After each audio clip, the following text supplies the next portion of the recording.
एक ये भी अलजिबत की तरह एक मलका थी, अपने दौर की खूबसूरत तरीन मलका, आखिरी मुगल तजदर मिर्जा अबू जफर बहादुर शाह की बीवा नवाब जीनत महल की उम्र भी 34 बरस थी जब शाह हिंदुस्तान को जला वतन किया गया। जुआ साल बेटे जवां बख्त मिर्जा को तो अंग्रेजों ने कत्ल कर दिया था, नन्हा पूता बच गया था।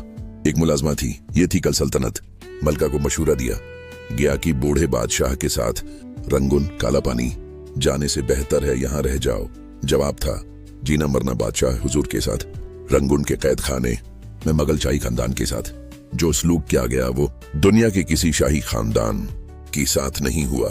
10 बरस इस तंग व तारिक गिराज में गुजारे। हसन जवानी सब मलाल में मिलिया मीट हो गए। अपने सामने अपने पूते को दम तोड़ते देखा। अंग्रेज कमिश्नर डीओस ने दवाई तक पहुंचने नहीं दी। अपने बादशाह हुजूर के लिए ताजा हुआ की खातिर सफाक दारोगे से मन्नत समाजत करती रही। 87 बरस की उम्र में ब्रूस जमहा 7 नवंबर 1862 सुबह 5 बजे हिंदुस्तान के बादशाह को गुमनाम कब्र में उतारा गया। अकेली मलका लाश के पास बैठी आंसुओं के मोती बिखेर रही थी। अंग्रेज सिपाहियों ने मलका को धके देकर लाश उठाई और जल्दी जल्दी दफना कर कब्र में चूना डाल दिया गया। अंग्रेज कमिश्नर के बकुल मोहम्मदन रोल की आखिरी निशानी भी मिट गई। फरमान जारी हुआ कि बादशाह का कोई रिश्तेदार वारिस होने का दावेदार नहीं होगा। हालांकि वर्था जिंदा थे। मुगल बादशाह के 20 बेटे थे। 2 शहजादे जान बचाने में कामयाब रहे थे। बाद शहजादे जेलों में भी डाले गए। जो दहली में कत्ल होने से बच निकले वो बर्मा और हिंदुस्तान की सरजमीन में रुपोश हो गए। बादशाह के साथ वफा निभाने के लिए रंगून में हिजरत करके आने वाले मुगल शाही खानदान के लोग अपनी दुखियारी मलका को अपने पास ले गए। जो रूखी सूखी खाते पहले मलका को पेश करते, इज्जत व तकरीम से पेश आते। लेकिन गम कैसे कम होता। बीवा मुल्का मरहूम बादशाह की हालत को याद करते, खुद गिरिया करते और शाही खानदान की औरतें भी आहें भरते। इसी आलम हुज्न में 63 बरस की उम्र में वफात पाई।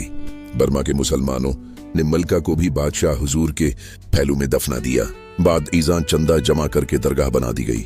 आगाज भी वफा, इंजाम भी वफा। कहते हैं कि इस दरगाह पर हर वक्त कुरान की तिलावत होती रहती है। बादशाह हुजूर और मलका जीनत महल की मगफरत की दुआएं मांगी जाती हैं। मगल मलका की साथ ये सलूक बरतानवी मलका विक्टोरिया के दौर में हुआ। बरतानवी मुल्का और मुगल मलका दोनों की शादी 1840 में हुई थी। मलका विक्टोरिया शाही क्रॉफर के साथ वो ज़ेवरात पहनती थी जो मुल्का जीनत महल को शादी के वक्त बादशाह सलामत ने तोहफे में दिए थे, जिन्हें 1857 में लाल किला की लौट मार के दौरान अंग्रेज फौजियों ने मलका जीनत महल से छीना था।